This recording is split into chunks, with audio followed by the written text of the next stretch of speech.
भागवत पुराण दसम स्कंद 49वां अध्याय। अक्रूर जी का हस्तिनापुर जाना। भागवत पुराण दसम स्कंद 49वां अध्याय। अक्रूर जी का हस्तिनापुर जाना।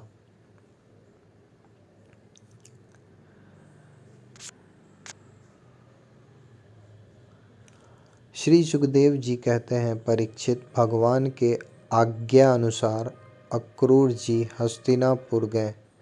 वहाँ की एक एक वस्तु पर पुरुवंशी नरपतियों की अमर कीर्ति की छाप लग रही है। वे वहाँ पहले धृतराष्ट्र, भीष्म, विदुर, कुंती, बार्हिक और उनके पुत्र सोमदत्त, द्रोणाचार्य, कृपाचार्य, कर्ण, दुर्योधन, द्रोणपुत्र, अश्वत्थामा, युधिष्ठिर आदि पांचों पांडव तथा अन्यान्य इष्ट मित्रों से मिले। जब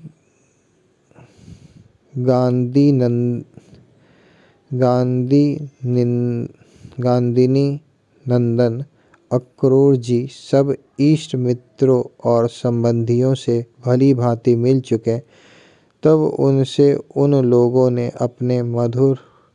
अपने मथुरावासी स्वजन संबंधियों की कुशल क्षेम पूछी। उनका उत्तर देकर अक्रूर जी ने भी हस्तिनापुर वासियों के कुशल मंगल के संबंध में पूछताछ की।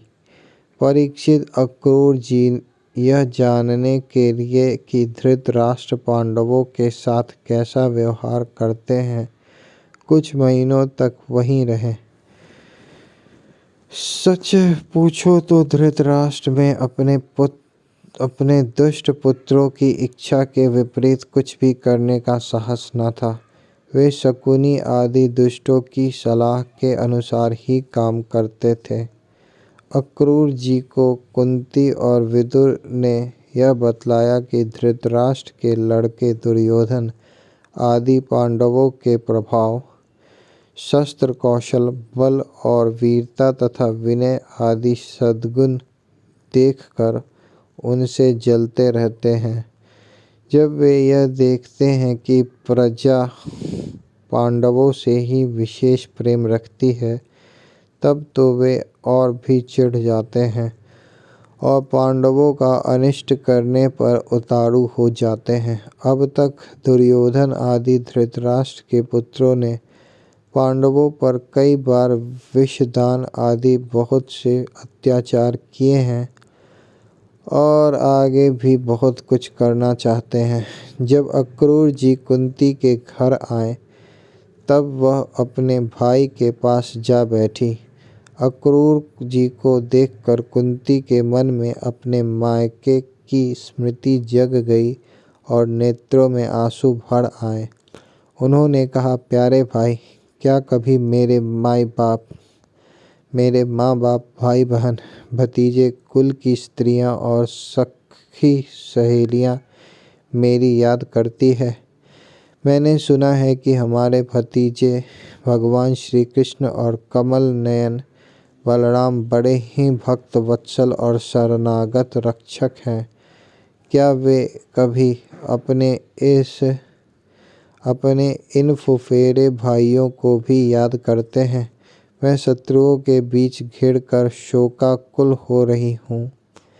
मेरी वही दशा है जैसे कोई हरिणी भेड़ियों के बीच में पड़ गई हो। मेरे बच्चे बिना बाप के हो गए हैं। क्या हमारे श्री कृष्ण कभी यहाँ आकर मुझको और इन अनाथ बालकों को सांत्वना देंगे? श्री कृष्ण को अपने सामने समझकर कुंती कहने लगी, सच्चिदानंद स्वरूप श्री कृष्ण, तुम महायोगी हो, विश्वात्मा हो और तुम सारे विश्व के जीवन दाता हो। गोविंद, मैं अपने बच्चों के साथ दुख पर दुख भोग रही हूँ। तुम्हारी शरण में आई हूँ। मेरी रक्षा करो, मेरे बच्चों को बचाओ। मेरे श्री कृष्ण, यह संसार मृत्यु रूप है और तुम्हारे चरण मोक्ष देने वाले हैं। मैं देखती हूँ कि जो लोग इस संसार से डरे हुए हैं उनके लिए तुम्हारे चरण कमलों के अतिरिक्त और कोई शरण और कोई सहारा नहीं है। श्री कृष्ण, तुम माया के लेश से रहित परम शुद्ध हो। तुम स्वयं पर ब्रह्म परमात्मा हो। समस्त साधनों, योगों और उपायों के स्वामी हो तथा स्वयं योग भी हो। श्री कृष्ण, मैं तुम्हारी शरण में आई हूँ, तुम मेरी रक्षा करो। श्री सुखदेव जी कहते हैं, परीक्षित, तुम्हारी परदादी कुंती इस प्रकार अपने सगे संबंधियों और अंत में जगदीश्वर भगवान श्री कृष्ण को स्मरण करके अत्यंत दुखित हो गईं और फफक कर रोने लगीं। अक्रूर जी और विदुर जी दोनों ही सुख और दुख को समान दृष्टि से देखते थे। दोनों यशस्वी महात्माओं ने कुंती को उसके पुत्रों के जन्मदाता धर्म, वायु आदि देवताओं की याद दिलाई और यह कहकर कि तुम्हारे पुत्र अधर्म का नाश करने के लिए ही पैदा हुए हैं, बहुत कुछ समझाया बुझाया और सांत्वना दी। अक्रूर जी जब मथुरा जाने लगे तब राजा धृतराष्ट्र के पास आए। अब तक यह स्पष्ट हो गया था कि राजा अपने पुत्रों का पक्षपात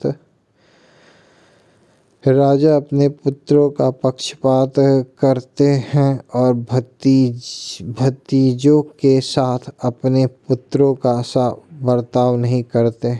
अब अक्रूर जी ने कौरवों की बड़ी सभा में श्री कृष्ण और बलराम जी आदि का हितैषिता से बड़ा संदेश कह सुनाया। अक्रूर जी ने कहा, महाराज धृतराष्ट्र, आप कुरुवंशियों की उज्ज्वल कीर्ति और भी बढ़ाइए। आपको यह काम विशेष रूप से इसलिए भी करना चाहिए कि अपने भाई पांडु के परलोक सिधार जाने पर अब आप राज सिंहासन के अधिकारी हुए हैं। आप धर्म से पृथ्वी का पालन कीजिए, अपने सद्व्यवहार से प्रजा को प्रसन्न रखिए और अपने स्वजनों के साथ समान बर्ताव कीजिए। ऐसा करने से ही आपको लोक में यश और परलोक में सद्गति प्राप्त होगी। यदि आप इसके विपरीत आचरण करेंगे तो इस लोक में आपकी निंदा होगी और मरने के बाद आपको नरक में जाना पड़ेगा। इसलिए अपने पुत्रों और पांडवों के साथ समानता का बर्ताव कीजिए। आप जानते ही हैं कि इस संसार में कहीं कोई किसी के साथ सदा नहीं रह सकता। जिनसे जुड़े हुए हैं उनसे एक दिन बिछुड़ना पड़ेगा ही। राजन, यह बात अपने शरीर के लिए भी 16 आने सत्य है। फिर स्त्री, पुत्र, धन आदि को छोड़कर जाना पड़ेगा। इसके विषय में तो कहना ही क्या है। जीव अकेला ही पैदा होता है और अकेला ही मरकर जाता है। अपनी करनी धरनी का पाप पुण्य का फल भी अकेला ही भुगतता है। जिस स्त्री पुत्रों को हम अपना समझते हैं वे तो हम तुम्हारे अपने हैं। हमारा भरण पोषण करना तुम्हारा धर्म है। इस प्रकार की बातें बनाकर मूर्ख प्राणी के अधर्म से इकट्ठे किए हुए धन को लूट लेते हैं। जैसे जल में रहने वाले जंतुओं के सर्वस्व जल को उन्हीं के संबंधी चाट जाते हैं, यह मूर्ख जीव जिन्हें अपना समझकर अधर्म करके भी पालता पोसता है, वे ही प्राण, धन और पुत्र आदि इस जीव को असंतुष्ट छोड़कर ही चले जाते हैं। जो अपने धर्म से विमुख है, सच पूछिए तो वह अपना अपना लौकिक स्वार्थ भी नहीं जानता। जिनके लिए वह अधर्म करता है वे तो उसे छोड़ ही देंगे, उसे कभी संतोष का अनुभव न होगा और वह अपने पापों की गठरी सिर पर लादकर स्वयं घोर नरक में जाएगा। इसलिए महाराज यह बात समझ लीजिए कि यह दुनिया 4 दिन की चांदनी है, सपने का खिलवाड़ है, जादू का तमाशा है और है मनोराज्य मात्र। आप अपने प्रयत्न से, अपनी शक्ति से चित्त को रोकिए, ममतावश पक्षपात न कीजिए। आप समर्थ हैं, समत्व में स्थित हो जाइए और इस संसार की ओर से उपराम शांत हो जाइए। राजा धृतराष्ट्र ने कहा, दानपते अक्रूर जी, आप मेरे कल्याण की भले की बात कह रहे हैं। जैसे मरने वाले को अमृत मिल जाए तो वह उससे तृप्त नहीं हो सकता, वैसे ही मैं भी आपकी इन बातों से तृप्त नहीं हो रहा हूँ। फिर भी हमारे हितैषी अक्रूर जी, मेरे चंचल चित्त में आपकी यह प्रिय शिक्षा तनिक भी नहीं ठहर रही है, क्योंकि मेरा हृदय पुत्रों की ममता के कारण अत्यंत विषम हो गया है। जैसे स्फटिक पर्वत के शिखर पर एक बार बिजली कौंधती है और दूसरे ही क्षण अंतर्धान हो जाती है, वैसे ही दशा आपके उपदेशों की है। अक्रूर जी, सुना है कि सर्वशक्तिमान भगवान पृथ्वी का भार उतारने के लिए यदुकुल में अवतीर्ण हुए हैं। ऐसा कौन पुरुष है जो उनके विधान में उलटफेर कर सके? उनकी जैसी इच्छा होगी वह होगा। भगवान की माया का मार्ग अचिंत्य है। उसी माया के द्वारा इस संसार की सृष्टि करके वे इसमें प्रवेश करते हैं और कर्म तथा कर्म फलों का विभाजन कर देते हैं।